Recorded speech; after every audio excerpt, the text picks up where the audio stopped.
Hey kids, ready for a heartfelt adventure? Join our brave red dragon, wise blue dragon, and swift green dragon as they protect the magical Emberstone. One evening, the dragons learned of a mystical stone, the Emberstone, which holds the warmth of the dragon's spirit and keeps their world safe. The wise blue dragon explained that the Emberstone's glow was fading, and it needed a special fire to restore its power.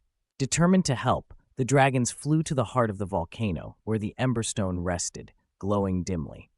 The brave red dragon flew down first, feeling the warmth of the stone and promising to protect its magic. The swift green dragon noticed ancient symbols around the Emberstone, showing that only a united flame could restore its light. Together, the dragons breathed their fire, each flame merging into a single, brilliant blaze that surrounded the Emberstone. As their flames touched it, the Emberstone glowed brighter, filling the area with warmth and light, as if their hearts were shining through. The wise blue dragon reminded them that the Emberstone was a symbol of their friendship and unity, as strong as any magic. With the Emberstone's magic restored, the dragons flew back home, feeling proud and grateful for their unbreakable bond. Thanks for watching, kids. If you enjoyed our fiery adventure, remember to like, share, and comment.